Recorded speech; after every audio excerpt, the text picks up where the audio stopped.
from a national security situation. It's so strategic. Right now, Greenland is covered with Russian and Chinese ships all over the place. We need Greenland from the standpoint of national security.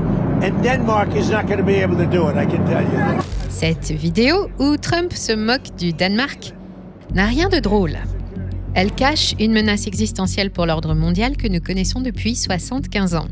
Pendant 75 ans, l'Alliance Atlantique a été le pilier de la sécurité occidentale, le bouclier qui protégeait l'Europe et l'Amérique du Nord contre toute agression extérieure. Son principe était simple et sacré. Toucher à un membre, c'est toucher à tous. Un territoire allié est inviolable, peu importe qui le menace. Mais aujourd'hui, ce principe fondamental vient d'être remis en question de l'intérieur, et pas par n'importe qui, par les États-Unis eux-mêmes. L'objet du conflit ? Le Groenland. Donald Trump veut absolument cette île. Et c'est une question de sécurité nationale, dit-il. Officiellement, il parle d'indépendance.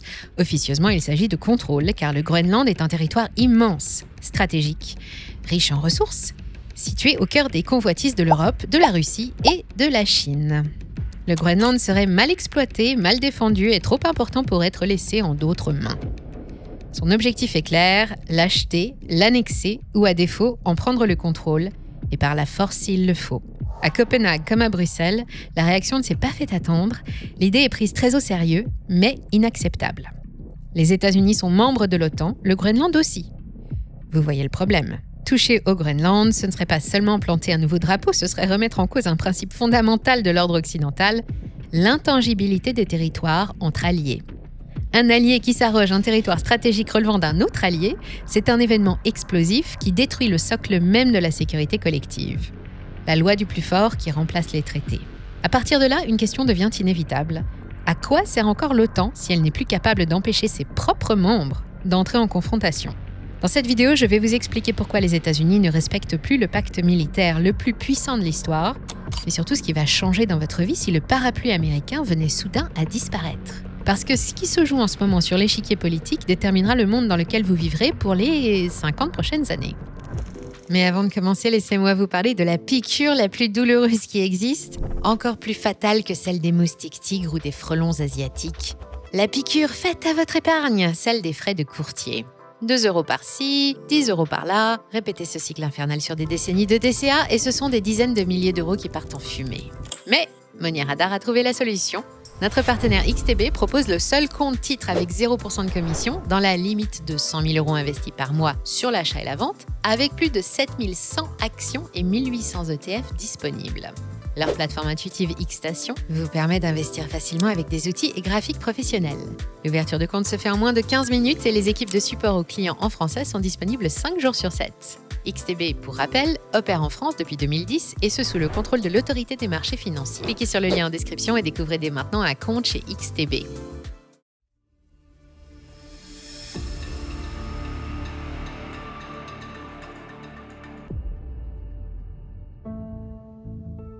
Non, malgré ce qu'on imagine tous, l'OTAN n'est ni éternel ni immuable, il peut prendre fin aussi vite qu'il a pris naissance. Ce n'est rien de plus qu'une promesse. L'organisation du traité de l'Atlantique Nord, c'est un pacte, un pour tous et tous pour un. Si tu touches à l'un, tu touches à tous les autres. Ça, c'est la défense collective. L'article 5 du traité, l'OTAN, c'est un parapluie stratégique et nucléaire. Le pacte a été passé après la Deuxième Guerre mondiale pour stabiliser le continent européen et le reste du Commonwealth, avec 12 pays au départ, puis 32 aujourd'hui. Les autres missions de l'OTAN concernent plutôt la gestion de crise avec des missions de formation, de stabilisation ou de sécurité coopérative. Tout ça se fait via un réseau tissé avec des pays non membres, comme au Moyen-Orient ou en Ukraine, contre le terrorisme et pour protéger les infrastructures stratégiques. Dans la pratique, l'OTAN fournit des points de passage et des positions aux États-Unis pour construire des installations militaires et garder un œil sur le continent européen, parfois trop près des frontières russes. Pendant la longue paix qui a suivi la chute du communisme et la fin de la guerre froide, il a tenu le coup, mais il s'est allégé, il a été négligé en l'absence de véritables risques de conflit. Puis, l'homme d'affaires le plus célèbre au monde a accédé au pouvoir. Dès son premier mandat en 2017, Donald Trump avait déclaré que l'OTAN était devenue obsolète. Depuis les années 90, les États membres ne respectent plus leurs engagements et désormais, les États-Unis financent à eux seuls les 2/3 des dépenses militaires totales des pays membres de l'OTAN. Trump en fait une cible politique. Il accuse les Européens de ne pas payer leur part et de profiter de la générosité des États-Unis. Le président américain harcèle les membres de l'OTAN depuis son retour au pouvoir en janvier 2025 pour les obliger à dépenser plus et à investir eux-mêmes dans leur propre outil de défense. La facture de la guerre en Ukraine approche les 300 milliards, sans compter la reconstruction. Pourtant, la paix n'est toujours pas revenue et les États-Unis sont engagés dans d'autres conflits plus stratégiques. Plusieurs fois déjà, Donald Trump avait brandi la menace d'un gel des paiements, mais avec son annonce au sujet du Groenland après son action au Venezuela, il a franchi une nouvelle limite. L'Amérique qui envahit le Groenland, oui, ça peut faire sourire tellement c'est énorme, et pourtant c'est très sérieux. Ce ne sera pas une invasion au sens propre, du moins personne ne le souhaite, et il n'y aura pas de guerre, pas de front ou de combat. À Washington, on préfère parler d'annexion, comme la Russie avec la Crimée, et ce sera progressif, économiquement d'abord, par secteur, l'énergie, le minage, la construction et la finance, puis par zone géographique. Cet intérêt américain pour la plus grande île du monde ne date pas d'hier. Déjà en 1946, Harry Truman offrait 100 millions de dollars en or au Danemark pour l'acheter. Pour Donald Trump, ce serait un Graal, la transaction immobilière absolue, une opération capable de verrouiller l'accès aux deuxièmes plus grosses réserves de terres rares au monde. Graphite, lithium, or et cuivre, mais aussi uranium, tout est bon à prendre, y compris le contrôle des routes maritimes arctiques, de plus en plus empruntées, notamment par les bateaux chinois.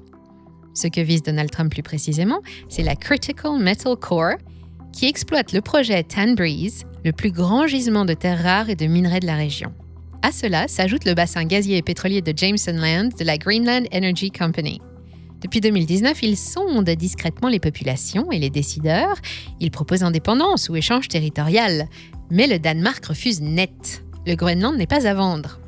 Le Groenland est un territoire autonome du Royaume du Danemark depuis 1979, avec une autonomie élargie en 2009 pour lui donner le contrôle sur la plupart des affaires internes, comme l'éducation, la santé, les ressources naturelles et la police. Le Danemark conserve l'autorité sur la défense, la politique étrangère, la monnaie et la justice constitutionnelle, tandis que le gouvernement groenlandais, dirigé par un premier ministre élu, gère le quotidien des 56 000 habitants. Pour autant, ce n'est pas un membre de l'Union européenne, c'est un territoire d'outre-mer, mais il fait partie de l'OTAN et il est membre du Conseil de l'Arctique. Toute décision d'indépendance ou de changement de statut doit être approuvée par référendum des Groenlandais eux-mêmes. Washington a nommé un émissaire spécial pour gérer tout ça, Jeff Landry, qui réaffirme en janvier 2026 que les États-Unis ont absolument besoin du Groenland pour la sécurité nationale. De son côté, Trump a teasé, moqueur, qu'il s'occuperait de ça dans 2 mois, menace à peine voilée d'annexion rapide. Ce que Trump propose, ce sont des partenariats. Il demande que les ressources puissent être exploitées par des entreprises américaines et, si besoin, il n'exclut pas une opération à la sauce vénézuélienne. En jeu, la vie de 56 000 habitants, dont 95% du PIB de 3,2 milliards de dollars, provient des revenus de la pêche.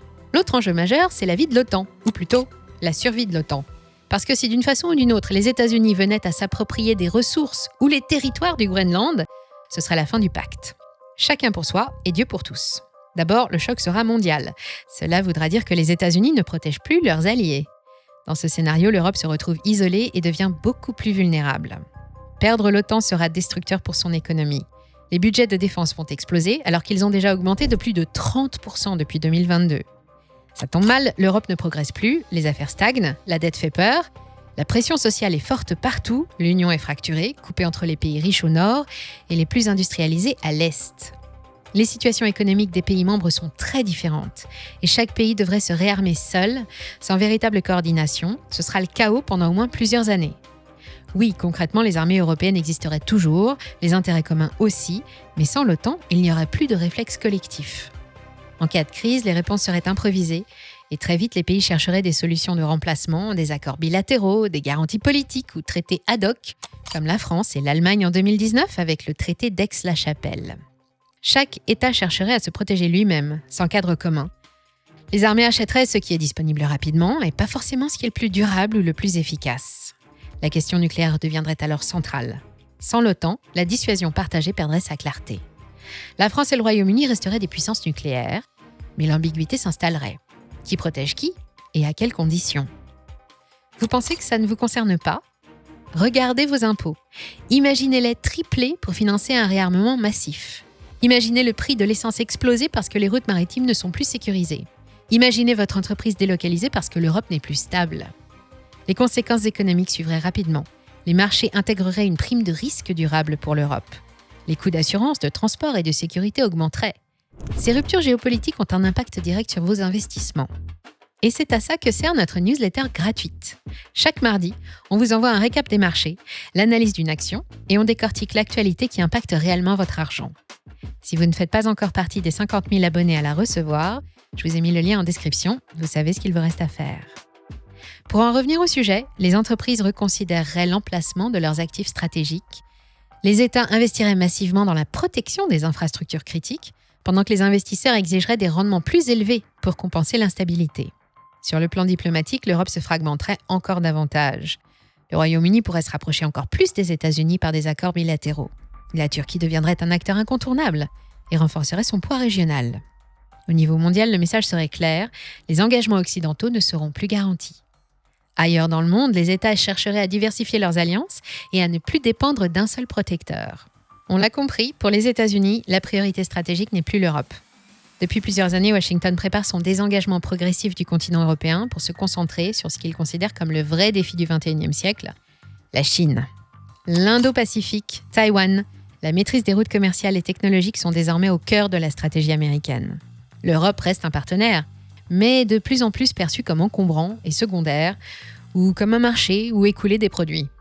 Côté européen, le discours a changé. Face aux doutes qu'entraînent les comportements américains, l'idée d'une autonomie stratégique refait surface. Coopérations industrielles, projets communs d'armement, rapprochement franco-allemand, tentative de structurer une défense européenne, tout ça traduit une prise de conscience. Mais cette ambition se heurte à une réalité brutale. L'Europe reste dépendante des capacités américaines et divisée sur le rythme et l'ampleur de ce basculement. Entre ceux qui veulent accélérer et ceux qui craignent de rompre le lien transatlantique, la bataille fait rage. Alors, l'OTAN pourra-t-il survivre à cette crise ? En théorie, oui, mais il n'aura plus beaucoup de sens. Il faudra pour ça que chaque membre réponde favorablement à toutes les demandes américaines, que l'Europe paye et qu'elle obéisse. Jusqu'à maintenant, ces demandes s'exprimaient surtout en dollars, des exigences d'investissement dans l'armement et la défense, jusqu'à consacrer d'abord 2, puis 5% d'un PIB en dépenses militaires d'ici 2035. En juin dernier, à La Haye, les Alliés ont adopté ce nouvel objectif. Et en 2025, pour la première fois, les 32 membres déclarent tous des budgets supérieurs à 2% du PIB, avec l'effort européen qui a explosé depuis l'Ukraine. En tout, ça fait 1 500 milliards de dollars de dépenses par an. Mais cette fois, pour sauver l'OTAN, l'argent ne suffit plus. Il faudrait maintenant livrer le Groenland aux multinationales américaines, céder à la pression américaine, et pour le Danemark, ce serait un cataclysme. Le pays perdrait 80% de son territoire, son contrôle arctique vital et la base de surveillance spatiale de Thulé ou Pitufik. Adieu les 600 millions d'euros annuels de subventions et accès aux terres rares et à l'uranium, un gouffre budgétaire immédiat qui va priver Copenhague d'un gros levier énergétique. Ce serait aussi arracher un héritage par la force. 85% des Groenlandais se disent déjà révoltés. La communauté internationale se joint à la première ministre danoise, Mette Frederiksen, et soutient qu'une manœuvre américaine conduirait à la fin immédiate de l'OTAN. Depuis, les discours évoquent de plus en plus cette possibilité. Les visites au Groenland se multiplient, comme le roi Frédéric du Danemark ou l'ambassadeur américain, convoqué à Copenhague, J.D. Vance et Jeff Landry, le gouverneur de la Louisiane, Donald Jr., ou Emmanuel Macron, le 15 juin dernier, avant la réunion du G7. Mais le vrai moment de vérité approche. Et ce sera le 10 février à Bruxelles, lors d'une réunion d'urgence de l'OTAN convoquée par le Danemark. Dans cette salle, 32 ambassadeurs vont décider si 75 ans d'alliance peuvent survivre à la menace d'un de ses membres fondateurs. Le Danemark a invoqué l'article 4, consultation d'urgence. C'est la première fois dans l'histoire de l'OTAN qu'un membre invoque cet article contre un autre membre. On peut aussi s'attendre à ce que Trump mentionne le sujet lors du sommet de Davos du 19 au 23 janvier. Discours ou pas, on sera les premiers à vous sortir une vidéo pour résumer ce qui s'est passé au WEF. Frederiksen et Nielsen doivent aussi rencontrer les États-Unis en mars, avant le sommet UE de l'Arctique, qui se tiendra à Nuuk le mois suivant, en présence cette fois d'Emmanuel Macron et, selon les sources, de Donald Trump lui-même. Le cas du Groenland fera aussi partie des sujets à l'ordre du jour de la prochaine réunion du G7 en juillet. La vérité, c'est que personne ne sait vraiment vers quoi on se dirige. Mais une chose est certaine, nous sommes à un tournant historique. Si Trump obtient le Groenland, d'une manière ou d'une autre, l'Alliance Atlantique devient de facto caduque. Si l'Europe résiste et que le Danemark tient bon, elle devra prouver qu'elle peut assurer sa propre défense seule. Dans les deux cas, le monde est sur le point de changer drastiquement. N'oubliez pas, investissez dans 7100 actions et 1800 ETF avec 0% de commission jusqu'à 100 000 €, puis 0,2% ensuite. Le lien est en description. À très bientôt sur Money Radar.